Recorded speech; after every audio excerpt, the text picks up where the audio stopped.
governor says, I am in charge. This is a political map as we have it. We run to break, everyone. I'll be right back.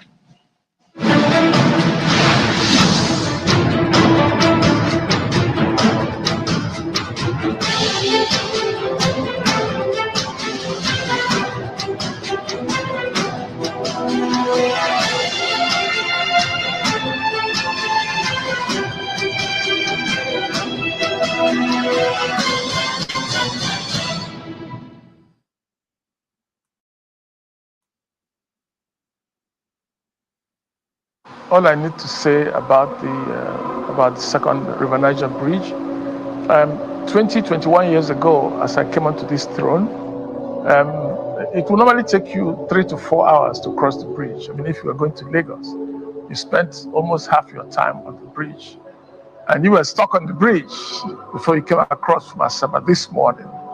Now, could you imagine how the people of Onitsha and Asaba have endured such a situation for over 25, 30 years? This is reality. So we cannot overestimate the importance of the second River Niger Bridge. To express appreciation to our president, Muhammad Buhari, for being the vehicle for the execution of this monumental project. My name is Austin Azoko Kocha, but you all call me JJ. That's because I was so unstoppable, they named me twice. During my days as a professional footballer, I played as an attacking midfielder. When I was a kid growing up in the cold city of Enugu, I had just one dream, and that was to be an unstoppable professional footballer with titles and records to my name. Yes, I went ahead to win titles in Europe and Africa during my playing days. Those days, there were times when it was difficult for me to perform due to injuries or when it seemed that I was out of form. But you know what? I never stayed down. I remained unstoppable. In fact, I always came back better, dribbling in an unstoppable way, assisting goals and scoring goals. No one could stop me, not even malaria, when mosquito bites. Now you too can be unstoppable if you use Lonat against malaria. Lonat, a combination of Artemether and lumefantrine. Lonat, be unstoppable. Experience the opulence and security of Swiss Trade doors. With over 30 years experience, exclusive with a touch of history and craftsmanship. Swiss Trade doors are made from the finest ancient aga and ivory wood. A range of exclusive armored doors, elegant interior doors, carefully crafted by world-renowned architects and engineers. At Swiss Trade, a door is much more. Plus, premium quality onyx stones and luxury interiors. Visit Swiss Trade today or call now. Swiss Trade, blend of beauty and security. You always stay in my mind. I deem me gone. I cherish you with my life. Don't worry yourself, oh. Everything go day alright. And if anybody try you, know it's gonna be on side. Show strong love to your favorite one this season by gifting a parcel of land through Adron Strong Love promo. Enjoy 40% discount on all our land and spread the balance within 24 months without gift, or enjoy 30% discount and spread the balance within 36 months with gift items such as love hamper, power bank, electric fan, cake, gas burner, microwave, and lots more. How are you, my friend? How do you do, my friend? Adron Strong Love promo. My love for you is strong. Terms and conditions apply. Adron Homes, making the incredible affordable. This our landlord and his wife happy fight for Africa, sha. Chai, no mind the man. With that in nose like our Market Square Junction. Hey, whoa. Una don't start this now gossiping again, Abi. Okay, una met the Akamata Community Square. They sell their votes to politicians for cool 5K. Una sit down here, the mumu una safe. It's all right. Omo, make we sef go collect our own cash. Collect waiting. God forbid. So you want sell the next 4 years of your life for 5K, Abi? Well done. You sabi say this 5K now 4 naira per day for the next 4 years. Make una get sense now. Haba. Na nonsense una dey talk. Make month end reach, make una no pay me my rent. Na that time una go see fire. Make una no dey listen to people like this landlord o. Election no be business. Na your civic duty to your country to help elect the correct leaders dem. We go fit create better life for us and ogbonge future for our children. Your vote, cause if you sell your vote, na your future you don sell be that.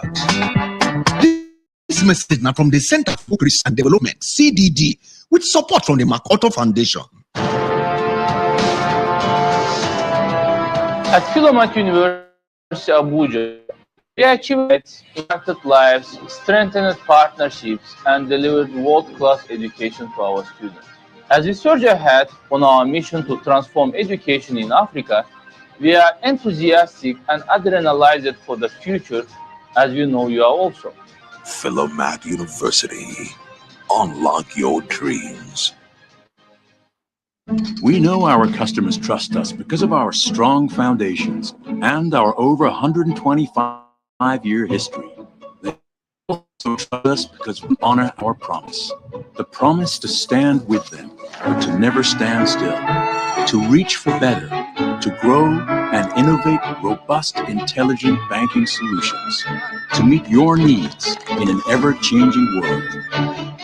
You first. Bank.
Thank you so much, everyone, for staying with us on our continued coverage of the 2023 election. It's the aftermath of the process, and we're looking at the collation. Results are trickling in, and we're making sense of some of the figures for you. The map is what we're staying on. We're talking about the 2019-2015 election. Guys, this is what it looked like in 2019.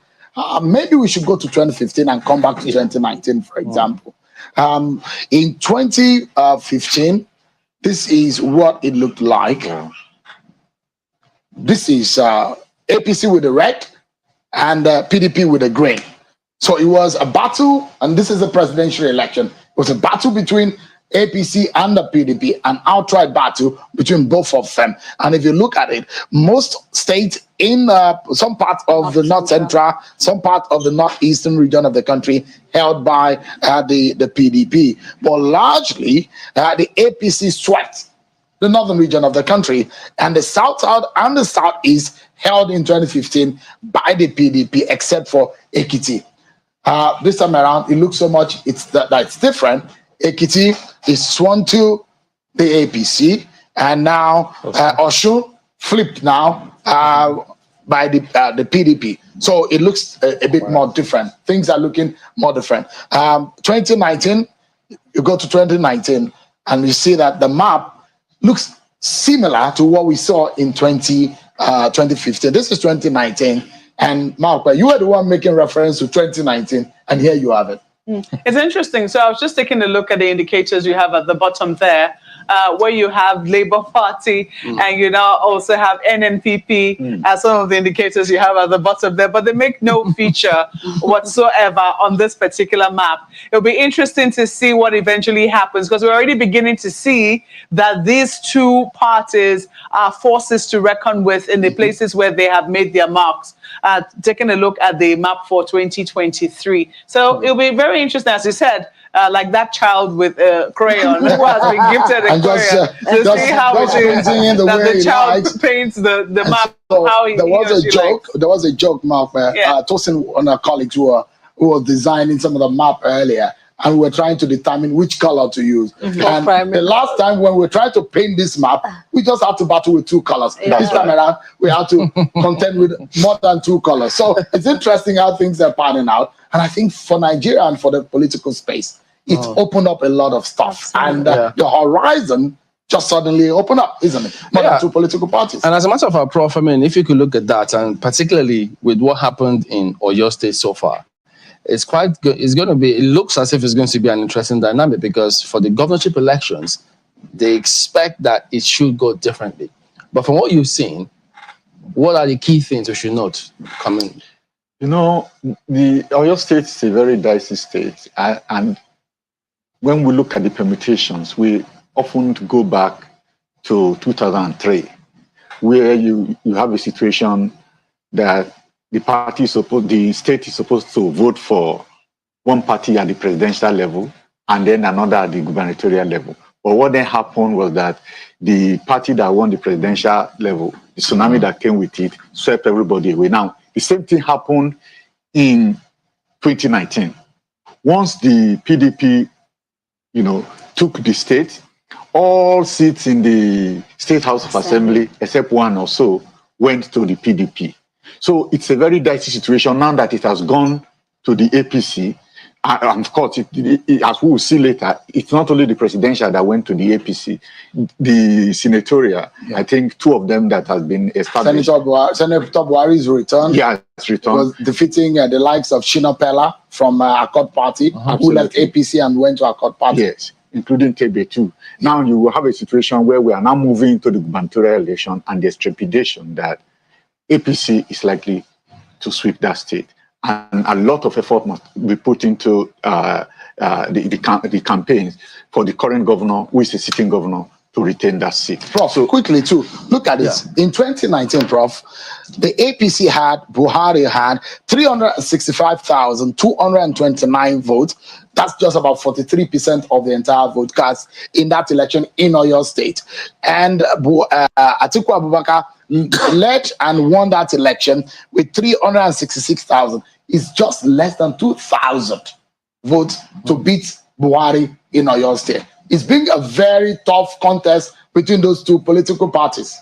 And you see, it's the performance of the PDP, that allow other parties to enter into alliance with the PDP for the current governor to win that seat, because it was previously a two-term APC governor that was in Oyo State at that time. So once the presidential results came up and they saw that the PDP was the only party that had a chance to unseat the APC, all other minor parties went into alliance with the PDP to give that seat to the PDP. So that's why we are saying what is going to happen with the situation on the ground.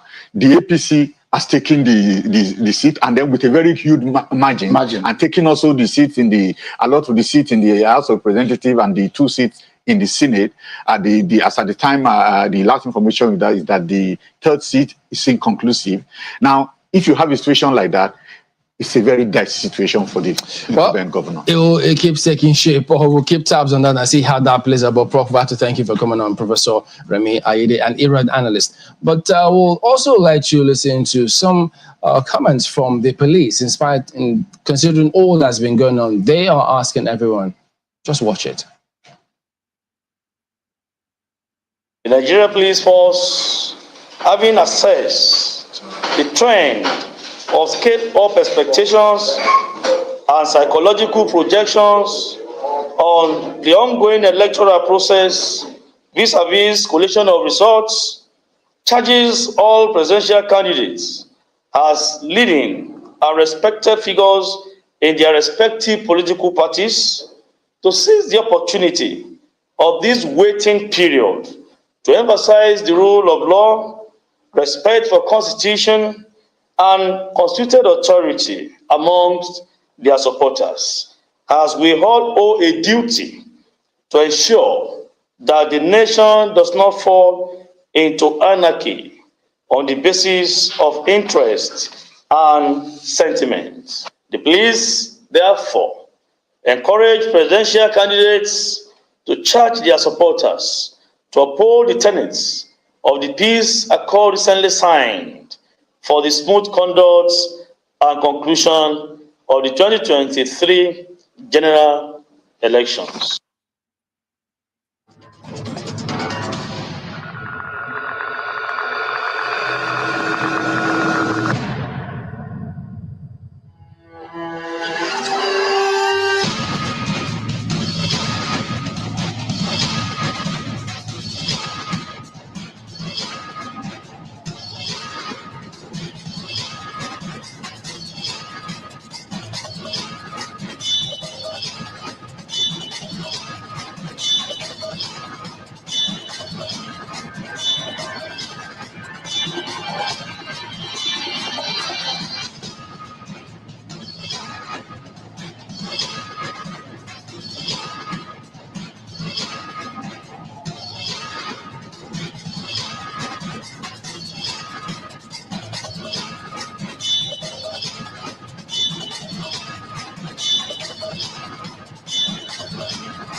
Welcome back to the 2023 verdicts, our continuing coverage of the elections. What Chidi Ojo has since joined us. He's an IRAD analyst. Thank you for coming on today. My pleasure. I don't know how much of this electoral news you've been consuming before coming on today, but what has the experience been for you so far?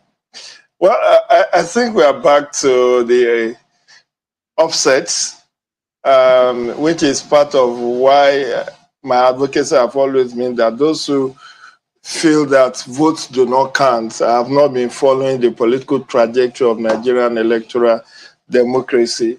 Votes do count. I mean, we have a couple of incumbent governors who are two-time governors who have lost their seats to come to Senate. I mean, look at someone like Senator Ben Ayade losing to Jaribe in Cross River. Look at Egwai, two-time governor, incumbent. Yes, losing to Labour Party. Also, the case of Governor of Otto in Benue, also presumably lost to APC. So you could see that our electorates are not they are not stupid, and they are actually very conversant with. It's not a matter of whether your party logo starts with A, so you have an advantage that, you know, as they say, so the people know what they're doing. You know, the Gensoke of AC, then that say, okay, you look at the top. But whether your party is the last on the ballot, it does not matter. So does that People suggest know. that the political map is going to change further? Of course, it's going to. It's already. You know, it's now. Fortunately for Nigeria, we are not talking of.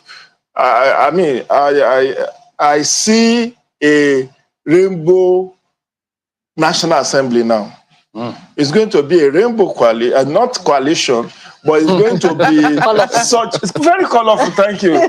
Very colorful National Assembly. Not just 3, 4, maybe 8, 9. You could see SDP in Nasarawa. Absolutely.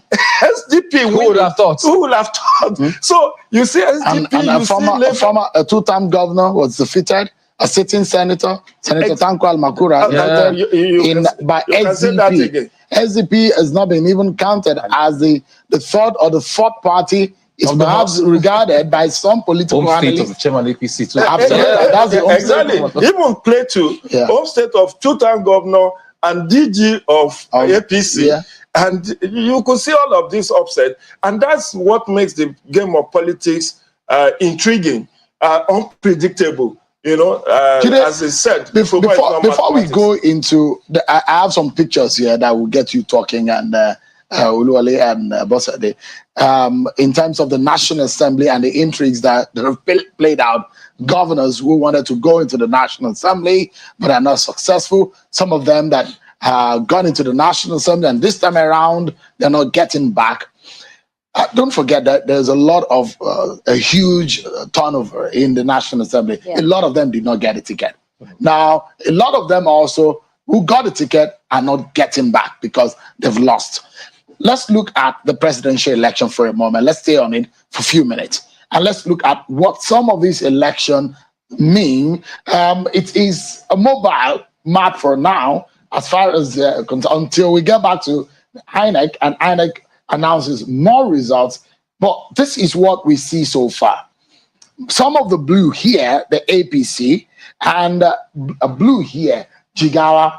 Now, if you look at the result, they've been following the announcement of result in Kano State. It's been very interesting. Yeah. Kwankwaso has been playing the city boy of Kano so much in that result. With over 1 million votes already. And he's doing that. And you wonder, Jigawa is one of the old Kano region, you know, and it's gone to the APC. And it's been held presently by the PDP.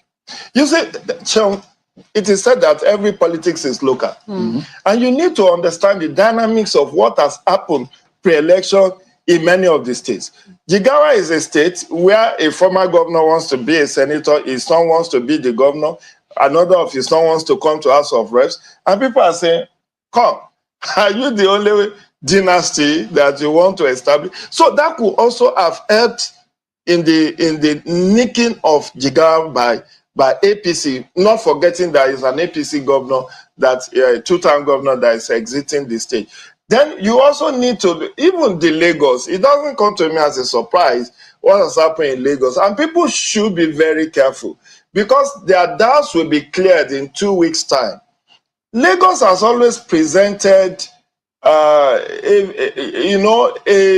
political environment that is so unpredictable, just like Oyo State. In 2019, we had a scenario in Oyo State where the first governor to do 2 terms could not come to Senate.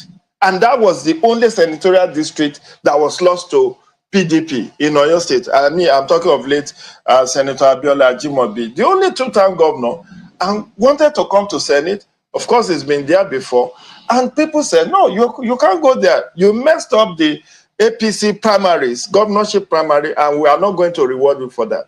What has played out in Lagos, in my own opinion, there are about 5 factors that have played out. One is religion.